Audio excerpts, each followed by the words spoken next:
Bismillahirrahmanirrahim. Assalamualaikum warahmatullahi wabarakatuh. Pertama-tama Ibu ucapkan selamat bergabung kepada siswa-siswi baru tahun pelajaran 2020-2021.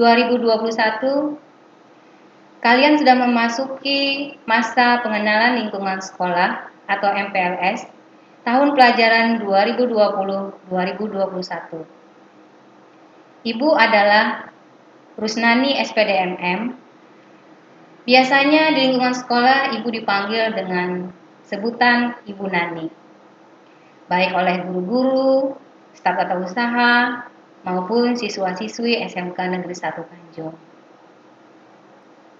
Ibu mempunyai tugas tambahan di sekolah ini adalah sebagai Wakil Kepala Sekolah Bidang Kurikulum. Di dalam melaksanakan tugas itu, Ibu dibantu oleh 3 orang staf. Yang pertama, Ibu Francisca Sri Sulandari, SPD. Yang kedua, Ibu Rizka Diati, SPD. Yang ketiga, Pak Roni Aryadi, AMD. Waka bidang kurikulum itu bertugas membantu kepala sekolah dalam bidang kurikulum. Kurikulum yang berlaku di SMK Negeri 1 Tanjung adalah Kurikulum 2013, Revisi 2018. Pada tahun ajaran baru, tugas pertama yang dilakukan oleh kurikulum adalah menyusun jadwal pelajaran, membuat pembagian tugas mengajar guru,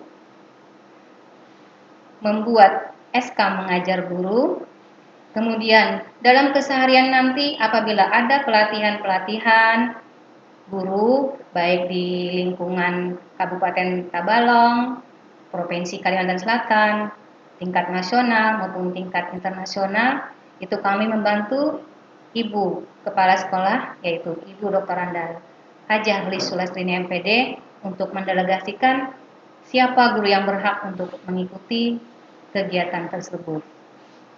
Selain itu, selain tugas-tugas yang berhubungan dengan kurikulum, Waka bidang kurikulum juga mempunyai tugas membantu kepala sekolah dalam keseharian kegiatan di sekolah. Baiklah, Ibu akan menjelaskan kurikulum SMK Negeri 1 Tanjung. Ini tadi sudah Ibu kenalkan bahwa di Waka bidang kurikulum Ibu sendiri dibantu oleh 3 orang staf. Tugas Waka bidang kurikulum adalah memahami, mengkaji, dan menguasai pelaksanaan dan pengembangan kurikulum, menyusun pembagian tugas guru dan jadwal pembelajaran, serta mengkoordinasikan dan menggerakkan kegiatan yang berhubungan dengan kurikulum dan guru-guru. Kalian harus mengetahui dulu bidang kalian yang ada di SMK Negeri 1 Tanjung. Karena beda kompetensi kalian, tentunya kurikulum berbeda. Bidang kalian yang ada di SMK Negeri 1 Tanjung ada 4. Yang pertama yaitu bisnis dan manajemen, yang terdiri dari 3 kompetensi kalian. Yang pertama adalah otomatisasi dan tata kelola perkantoran atau disingkat OTKP, yang terdiri dari 16 kelas mulai dari tingkat 10 sampai dengan tingkat 12. Yang kedua, akuntansi dan keuangan lembaga atau AKL, yang terdiri dari 12 kelas. Yang ketiga, bisnis daring dan pemasaran atau BDP, yang terdiri dari 3 kelas. Nah, itu satu rumpun, yaitu bisnis dan manajemen. Yang kedua, bidang keahlian teknologi informasi dan komunikasi, yang terdiri dari 2 kompetensi keahlian. Yang pertama yaitu teknik komputer dan jaringan atau TKJ, yang terdiri dari 16 kelas. Yang kedua multimedia atau MM, terdiri dari 8 kelas. Nah, bisa kalian bayangkan sekolah kita adalah sekolah yang besar di Kabupaten Tabalong. Ingat, yang Ibu sebutkan jumlah kelas tadi adalah jumlah kelas dari tingkat 10 sampai tingkat 12. Bidang kalian yang ketiga yaitu pariwisata, terdiri dari 2 kompetensi keahlian, yaitu tata boga atau yang disingkat TBG, ada 5 kelas. Yang kedua tata busana atau TBS, yaitu ada 6 kelas. Bidang kalian yang keempat yaitu seni dan industri kreatif, Ini merupakan kompetensi keahlian baru di sekolah kita. Belum pernah meluluskan siswa. Siswa tertinggi baru ada di tingkat 12, yaitu desain komunikasi visual, ada 4 kelas, tingkat 12 1 kelas, tingkat 11 1 kelas, dan tingkat 10 ada 2 kelas. SMK Negeri 1 Tanjung sebagai salah satu sekolah di Kabupaten Tabalong yang sudah melaksanakan kurikulum 2013, revisi 2018, wajib meramu kegiatan kurikuler melalui program-program secara terencana, terarah, dan berkesinambungan. Program tersebut mengacu pada KTSP, yaitu kurikulum tingkat satuan pendidikan, yang telah disusun sebagai pijakan dalam setiap kegiatan. Kurikulum 2013 revisi 2018 tersebut, kalau Ibu jabarkan, terdiri dari struktur kurikulum, ada 3 mata pelajaran. Nah, secara umum ada 3 mata pelajaran ya. SMK tentunya beda dengan SMP. Nah, yang Ibu sebutkan yang pertama ini adalah berlaku untuk semua kompetensi keahlian. Yang pertama yaitu mata pelajaran muatan nasional. Muatan nasional yaitu 1. Pendidikan agama dan budi pekerti. Yang kedua, pendidikan Pancasila dan kewarganegaraan. Yang ketiga, bahasa Indonesia. Yang keempat, matematika. Yang kelima, sejarah Indonesia. Dan yang keenam adalah bahasa Inggris dan bahasa asing lainnya. Di mana di SMK Negeri 1 Tanjung, bahasa asing yang diajarkan adalah bahasa Jepang. Nah, ini semua kompetensi keahlian itu mempelajari 6 mata pelajaran ini. Kemudian struktur kurikulum yang kedua yaitu mata pelajaran muatan kewilayahan. Ini juga diajarkan ke semua kompetensi keahlian. Ada 2 mata pelajarannya yaitu 1. Seni budaya, 2. Pendidikan jasmani, olahraga, dan kesehatan. Nah, baru yang mata pelajaran yang ketiga. Ini adalah mata pelajaran muatan peminatan kejuruan.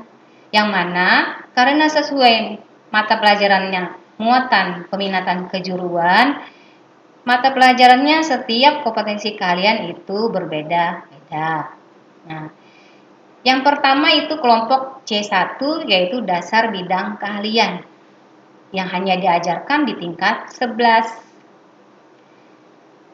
Ini diajarkan per bidang keahlian. Misalnya seperti tadi, untuk kompetensi keahlian OTKP, AKL, dan BDP yang merupakan bidang keahlian bisnis manajemen, itu bidang keahliannya ada 4. Yang pertama, simulasi dan komunikasi digital.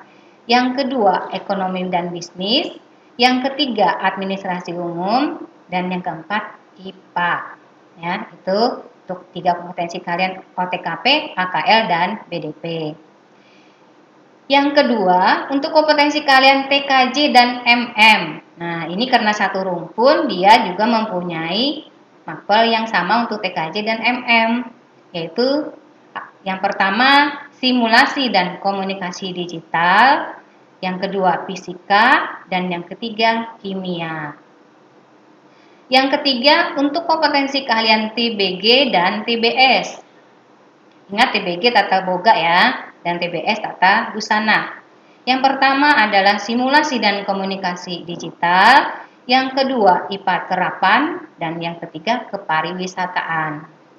Nah, yang terakhir, untuk kompetensi keahlian DKP, bidang keahlian yang diajarkan adalah yang pertama, simulasi dan komunikasi digital. Yang kedua, tinjauan seni. Dan yang ketiga, dasar-dasar kreativitas. Dari yang sudah Ibu jelaskan tadi, kalian dapat melihat bahwa di semua kompetensi kalian itu simulasi dan komunikasi digital itu diajarkan. Simulasi dan komunikasi digital itu adalah berhubungan dengan pembelajaran yang berhubungan dengan komputer. Nah, sekarang yang C2 yaitu dasar program keahlian yang diajarkan juga hanya di tingkat 10. Nah, ini baru per kompetensi kalian. Yang pertama untuk kompetensi kalian OTKP yang diajarkan teknologi perkantoran, korespondensi, dan kearsipan.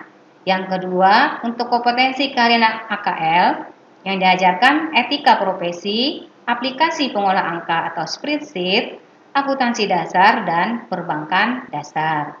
Yang ketiga, untuk kompetensi keahlian BDP yang diajarkan marketing, perencanaan bisnis, dan komunikasi bisnis.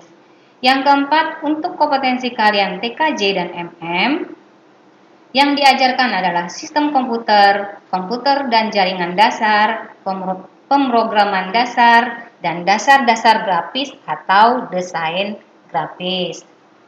Yang kelima, untuk kompetensi kalian TBG yang diajarkan keamanan pangan atau sanitasi, higienis, dan keselamatan kerja, pengetahuan bahan makanan, boga dasar, dan ilmu gizi. Yang keenam, untuk kompetensi kalian TBS yang diajarkan adalah pengetahuan bahan tekstil, dasar desain, pembuatan pola, dan teknologi menjahit. Dan yang terakhir, untuk kompetensi kalian DKV yang diajarkan adalah dasar-dasar seni rupa, gambar, dan sketsa. Nah, dari jabaran Ibu tadi sudah bisa kalian lihat dan bisa kalian bayangkan bahwa untuk muatan peminatan kejuruan itu sudah sesuai dengan kompetensi keahliannya. Nah, kemudian untuk mata pelajaran yang diajarkan di tingkat 11 dan tingkat 12 itu yang pertama untuk kompetensi kalian OTKP, karena OTKP ini otomatisasi dan tata kelola perkantoran, yang diajarkan adalah otomatisasi dan tata kelola kepegawaian, otomatisasi dan tata kelola keuangan, otomatisasi tata kelola sarana dan prasarana, otomatisasi tata kelola humas dan keprotokolan, dan yang terakhir adalah produk kreatif dan kewirausahaan. Yang kedua untuk kompetensi kalian AKL yang diajarkan adalah praktikum akuntansi perusahaan jasa dagang dan manufaktur, praktikum akuntansi lembaga atau instansi pemerintah, akuntansi keuangan, komputer akuntansi, administrasi pajak, dan produk kreatif dan kewirausahaan. Untuk kompetensi kalian BDP yang diajarkan penataan produk, bisnis online, pengelolaan bisnis retail, administrasi transaksi, dan produk kreatif dan kewirausahaan. Jadi di setiap kompetensi kalian ada mata pelajaran produk kreatif dan kewirausahaan yang mengajarkan bagaimana kalian nanti kalau sudah lulus dari SMK itu menjadi seorang wirausaha yang kreatif dan produktif. Yang keempat untuk kompetensi kalian TKJ.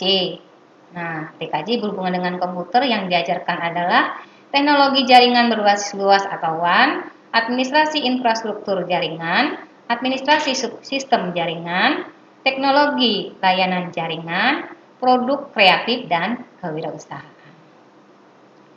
Berikutnya, untuk kompetensi kalian multimedia atau MM yang diajarkan adalah desain grafis percetakan, animasi 2 dimensi dan 3 dimensi, desain media interaktif, teknik pengolahan audio dan video, dan terakhir adalah produk kreatif dan kewirausahaan.